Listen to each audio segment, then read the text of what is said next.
ओम शांति। आज 13 फरवरी 2024 के ईश्वरी मधुर महावाक्य सुनते हैं। मीठे बच्चे, विदेही बन बाप को याद करो, स्वधर्म में टिको तो ताकत मिलेगी, खुशी और तंदुरुस्ती रहेगी, बैटरी फुल होती जाएगी। आज की मुरली से प्रश्न है, ड्रामा की किस नोंद को जानने के कारण तुम बच्चे सदा अचल रहते हो? उत्तर है, तुम जानते हो यह बॉम्ब्स आदि जो बने हैं यह छूटने हैं जरूर। विनाश होगा तब तो हमारी नई दुनिया आएगी। यह ड्रामा की अनादि नोंद है। मरना तो सबको है। तुम्हें खुशी है कि हम यह पुराना शरीर छोड़ राजाई में जन्म लेंगे। तुम ड्रामा को साक्षी होकर देखते हो। इसमें हिलने की बात नहीं, रोने की कोई दरकार नहीं। ओम शांति। बाप बैठ बच्चों को समझाते हैं, यह जो आदि सनातन देवी देवता धर्म था उसको हिंदू धर्म में क्यों लाया? कारण निकालना चाहिए। पहले तो आदि सनातन देवी देवता धर्म ही था। फिर जब विकारी हुए तो अपने को देवता कह ना सके तो अपने को आदि सनातन देवी देवता के बदले आदि सनातन हिंदू कह दिया है। आदि सनातन अक्षर भी रखा है, सिर्फ देवता बदली कर हिंदू रख दिया है। उस समय इस्लामी आए तो उन बाहर वालों ने आकर हिंदू धर्म नाम रख दिया। पहले हिंदुस्तान नाम भी नहीं था, तो आदि सनातन हिंदू देवता धर्म वाले ही समझने चाहिए। वह अक्सर करके धर्मात्मा होते हैं, सभी सनातनी नहीं है। जो पीछे आए हैं उनको आदि सनातनी नहीं कहेंगे। हिंदुओं में भी पीछे आने वाले होंगे। आदि सनातन हिंदुओं को बताना चाहिए कि तुम्हारा आदि सनातन देवता धर्म था, तुम ही सतो प्रधान आदि सनातन थे। फिर पुनर्जन्म लेते लेते तमो प्रधान बने हो। अब फिर याद की यात्रा से सतो प्रधान बनो। उन्हों को यह दवाई अच्छी लगेगी।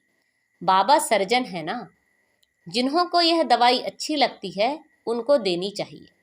जो आदि सनातन देवी देवता धर्म के थे उन्हों को स्मृति दिलानी चाहिए, जैसे तुम बच्चों को स्मृति आई है। बाबा ने समझाया है कैसे तुम सतो प्रधान से तमो प्रधान बने हो। अब फिर तमो प्रधान से सतो प्रधान बनना है। तुम बच्चे सतो प्रधान बन रहे हो याद की यात्रा से।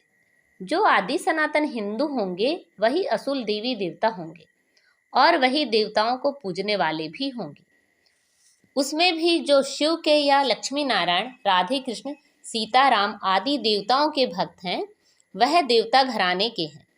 अब स्मृति आई है, जो सूर्यवंशी हैं वही चंद्रवंशी बनते हैं। तो ऐसे ऐसे भक्तों को ढूंढना चाहिए। फार्म उनसे भराना है जो समझने के लिए आते हैं। मुख्य सेंटर्स पर फॉर्म भराने के लिए जरूर होने चाहिए। जो भी आए उनको लेसन तो शुरू से देंगे। पहली मुख्य बात है, जो बाप को नहीं जानते तो उनको समझाना पड़ता है। तुम अपने बड़े बाप को नहीं जानते हो, तुम असल में पारलौकिक बाप के हो। यहाँ आकर लौकिक के बने हो। तुम अपने पारलौकिक बाप को भूल जाते हो। बेहद का बाप है ही स्वर्ग का रचयिता। वहाँ यह अनेक धर्म होते नहीं, तो फार्म जो भरते उस पर ही सारा मदार होना चाहिए। कोई बच्चे भल समझाते बहुत अच्छा है, परंतु योग है नहीं। अशरीरी बन बाप को याद करें, वह है नहीं। याद में ठहर नहीं सकते। भल समझते हैं, हम अच्छा समझाते हैं, म्यूजियम आदि भी खोलते हैं, परंतु याद बहुत कम है। अपने को आत्मा समझ बाप को याद करते रहें, इससे ही मेहनत है। बाप वार्निंग देते हैं, ऐसे मत समझो कि हम तो बहुत अच्छा कन्विंस कर सकते हैं, परंतु इससे फायदा क्या। चलो स्वदर्शन चक्रधारी बन गए, परंतु इसमें तो विदेही बनना है। कर्म करते अपने को आत्मा समझना है। आत्मा इस शरीर द्वारा कर्तव्य करती है। यह याद करना भी नहीं आता, ख्याल में नहीं आता। उनको कहेंगे बुद्धू। बाप को याद नहीं कर सकते, सर्विस करने की ताकत नहीं। याद बिगर आत्मा में ताकत कहाँ से आएगी? बैटरी कैसे भरे?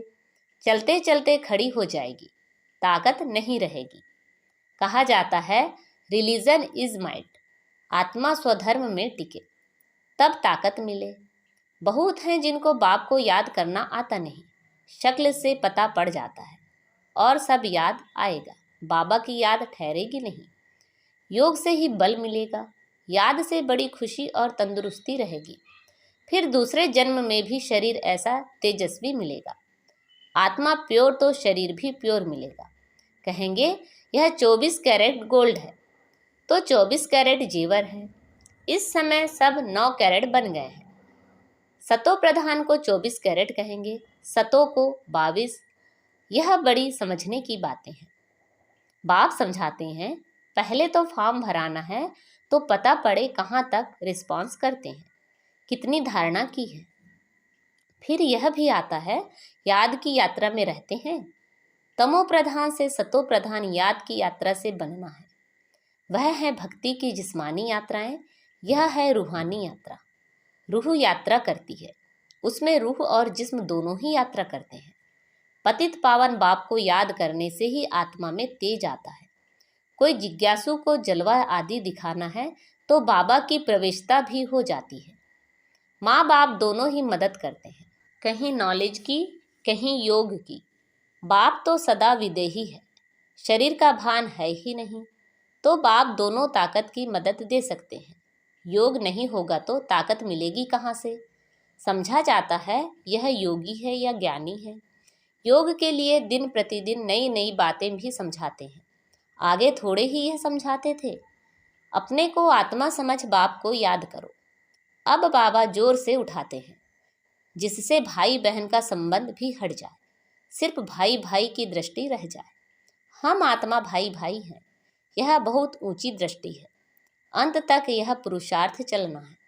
जब सतो प्रधान बन जाएंगे तब यह शरीर छोड़ देंगे। इसलिए जितना हो सके पुरुषार्थ को बढ़ाना है। बूढ़ों के लिए और ही सहज है। अब हमको वापस जरूर जाना है। जवानों को कभी ऐसे ख्यालात नहीं आएंगे। बूढ़े वानप्रस्थी रहते हैं। समझा जाता है अब वापस जाना है, तो यह सब ज्ञान की बातें समझनी है। झाड़ की वृद्धि भी होती रहती है। वृद्धि होते होते सारा झाड़ तैयार हो जाएगा। कांटों को बदलकर नया छोटा फूलों का झाड़ बनना है। नया बन फिर पुराना होना है। पहले झाड़ छोटा होगा, फिर बढ़ता जाएगा। वृद्धि होते होते पिछाड़ी में कांटे बन जाते हैं। पहले होते हैं फूल, नाम ही है स्वर्ग। फिर बाद में वह खुशबू, वह ताकत नहीं रहती है। कांटे में खुशबू नहीं होती, हल्के हल्के फूलों में भी खुशबू नहीं होती। बाप बागवान भी है तो खिवैया भी है। सबकी नाव पार करते हैं। नाव पार कैसे करते हैं, कहाँ ले जाते हैं, यह भी जो सयाने बच्चे हैं वह समझ सकते हैं। जो समझते नहीं वह पुरुषार्थ भी नहीं करते। नंबरवार तो होते हैं ना।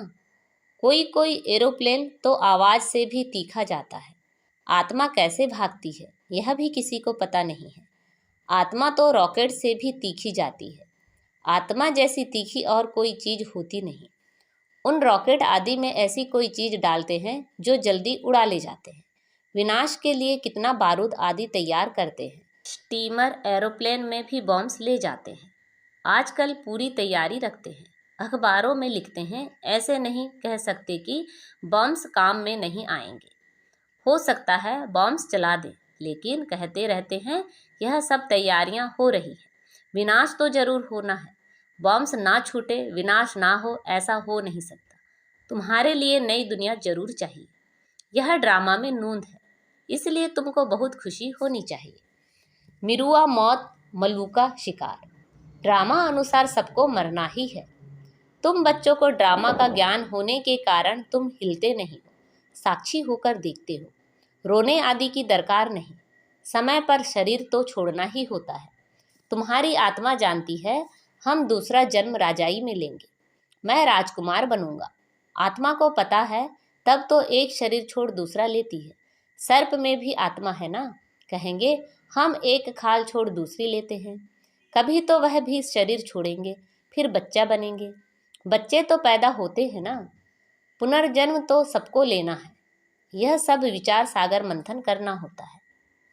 सबसे मुख्य बात है बाप को बहुत प्यार से याद करना है। जैसे बच्चे माँ बाप को एकदम चटक जाते हैं, वैसे बहुत प्यार से बुद्धि योग द्वारा बाप को एकदम चटक जाना चाहिए। अपने को देखना भी है कि हम कितनी धारणा कर रहे हैं। नारद का मिसाल। भक्त जब तक ज्ञान न उठाएं तब तक देवता बन ना सकें। यह सिर्फ लक्ष्मी को वरने की बात नहीं है, यह तो समझने की बात है। तुम बच्चे समझते हो, जब हम सतो प्रधान थे तो विश्व पर राज्य करते थे। अब फिर सतो प्रधान बनने के लिए बाप को याद करना है। यह मेहनत कल्प कल्प तुम यथा योग यथा शक्ति करते ही आए हो। हर एक समझ सकते हैं हम कहाँ तक किसको समझा सकते हैं। देह अभिमान से हम कहाँ तक निकलते जा रहे हैं। मैं आत्मा एक शरीर छोड़ दूसरा लेती हूँ। मैं आत्मा इनसे काम लेती हूँ। यह मेरे ऑर्गन्स हैं। हम सब पाठधारी हैं। इस ड्रामा में यह बेहद का बड़ा नाटक है। उसमें नंबरवार सब एक्टर्स हैं। हम समझ सकते हैं इसमें कौन कौन मुख्य एक्टर्स हैं। फर्स्ट, सेकंड, थर्ड ग्रेड कौन कौन है। तुम बच्चे बाप द्वारा ड्रामा के आदि मध्य अंत को जान गए हो। रचयिता द्वारा रचना की नॉलेज मिलती है। रचयिता ही आकर अपना और रचना का राज समझाते हैं। यह उनका रथ है जिसमें प्रवेश कर आए हैं। कहेंगे तब तो दो आत्माएं हैं। यह भी कॉमन बात है। पितृ खिलाते हैं तो आत्मा आती है ना। आगे बहुत आते थे, उनसे पूछते थे। अभी तो तमो प्रधान हो गए हैं। कोई कोई अब भी बतलाते हैं हम आगे जन्म में फलाना था। फ्यूचर का कोई नहीं बताते, पिछाड़ी का सुनाते हैं। सब पर तो कोई विश्वास नहीं करते। बाबा कहते हैं, मीठे बच्चे, अब तुमको शांत में रहना है। तुम जितना जितना ज्ञान योग में मजबूत होंगे तो फिर पक्के सॉलिड हो जाएंगे। अभी तो बहुत बच्चे भोले हैं। भारतवासी देवी देवताएं कितने सॉलिड थे, धन से भी भरपूर थे। अभी तो खाली हैं। वह सॉल्वेंट, तुम इनसॉल्वेंट। तुम खुद भी जानते हो भारत क्या था, अब क्या है। भूख मरना ही पड़ेगा। अनाज पानी आदि कुछ नहीं मिलेगा। कहाँ बाढ़ होती रहेगी तो कहाँ पानी की बूंद नहीं होगी। इस समय दुख के बादल हैं, सतयुग में सुख के बादल हैं। इस खेल को तुम बच्चों ने ही समझा है और किसी को भी पता नहीं है। बैच पर भी समझाना बहुत अच्छा है। वह लौकिक हद का बाप, यह पारलौकिक बेहद का बाप। यह बाप एक ही बार संगम पर बेहद का वर्षा देते हैं। नई दुनिया बन जाती है। यह है आयरन एज, फिर गोल्डन एज जरूर बननी है। तुम अभी संगम पर हो। दिल साफ, मुराद हासिल। रोज अपने से पूछो, खराब काम तो नहीं किया। किसी के लिए अंदर विकारी ख्यालात तो नहीं आए। अपनी मस्ती में रहे या झरमुई झगमुई में टाइम गवाया। बाप का फरमान है, माँ में कम याद करो। अगर याद नहीं करते तो नाफरमान बरदार हो जाते हैं। अच्छा, मीठे मीठे सिखिलधे बच्चों प्रति माता पिता बाप दादा का याद प्यार और गुड मॉर्निंग। रूहानी बाप की रूहानी बच्चों को नमस्ते। हम सब रूहानी बच्चों की रूहानी माता पिता बाप दादा को याद प्यार, गुड मॉर्निंग और नमस्ते। आज की मुरली से धारणा के लिए मुख्य सार हैं, ज्ञान योग की मस्ती में रहना है, दिल साफ रखनी है, झरमुई झगमुई व्यर्थ चिंतन में अपना समय नहीं गंवाना है। हम आत्मा भाई भाई हैं, अब वापिस घर जाना है। यह अभ्यास पक्का करना है। विदेही बन स्वधर्म में स्थित हो, बाप को याद करना है। आज बाबा ने हमें वरदान दिया है,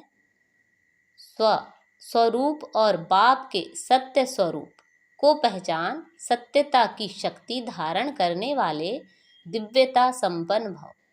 जो बच्चे अपने स्वरूप को व बाप के सत्य परिचय को यथार्थ जान लेते हैं और उसी स्वरूप की स्मृति में रहते हैं, तो उनमें सत्यता की शक्ति आ जाती है। उनके हर संकल्प सदा सत्यता व दिव्यता संपन्न होते हैं। संकल्प, बोल, कर्म और संबंध संपर्क सब में दिव्यता की अनुभूति होती है। सत्यता को सिद्ध करने की आवश्यकता नहीं रहती। अगर सत्यता की शक्ति है तो खुशी में नाचते रहेंगे। आज का स्लोगन है, सकाश देने की सेवा करो तो समस्याएं सहज ही भाग जाएगी। सकाश देने की सेवा करो तो समस्याएं सहज ही भाग जाएगी। अच्छा, ओम शांति।